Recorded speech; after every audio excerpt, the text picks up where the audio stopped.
Good evening and thank you for joining us. We begin in Newfoundland and the recovery from what's being dubbed Snowmageddon 2020.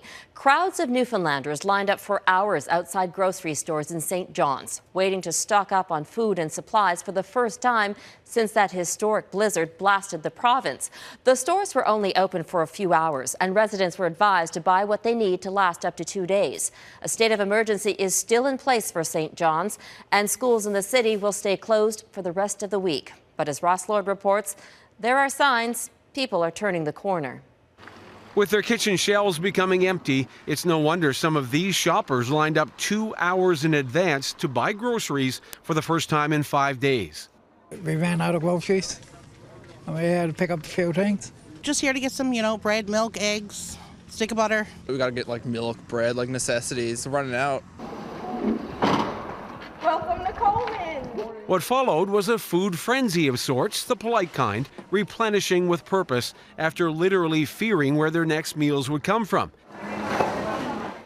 Anxiety based on the province's remote location and the blizzard's crippling impact on transportation links to and within the island. We're going to need to get what we can now because we don't know when we're going to get another opportunity. So yeah, I'm a bit worried. Management at this grocery chain says there's nothing to worry about. Warehouses and distribution networks will keep the supply chain intact. We don't have reason to believe that we're going to be in that level of difficulty in terms of big shortages for a long term.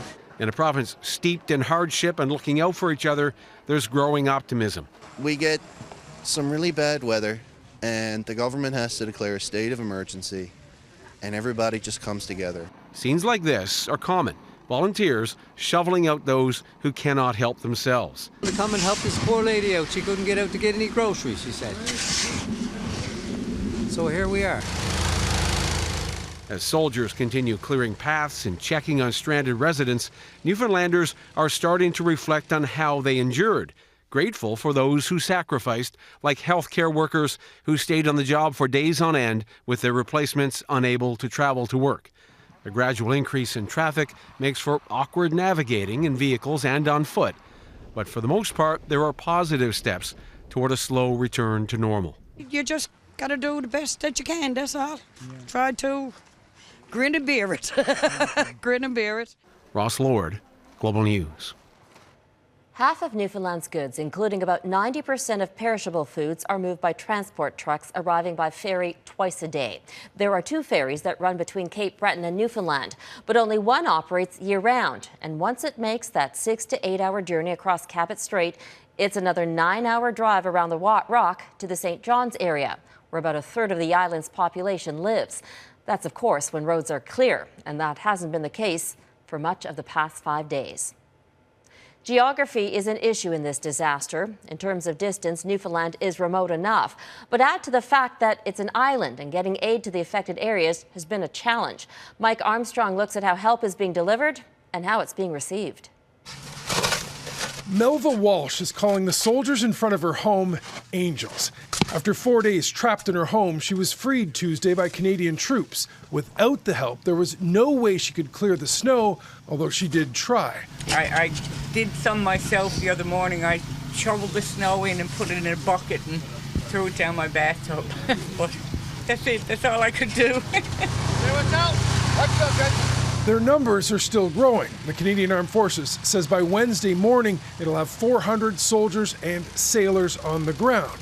If their backs are getting sore, there doesn't seem to be much complaining. It's going good. I mean, it's great to get out and help the community, see people smile and everyone's happy. Makes us proud to do what we're doing.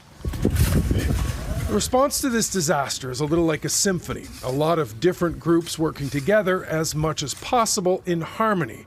People in need call a helpline, and those calls are triaged. They're ranked in terms of urgency by the Red Cross and civil security officials. Individuals in the St. John's area call that call line, and their task gets prioritized and dispatched to us. Now, responding to natural disasters isn't the military's main role, but it's one it's performing more and more often. This operation is the 25th in the last 7 years. And the help is needed.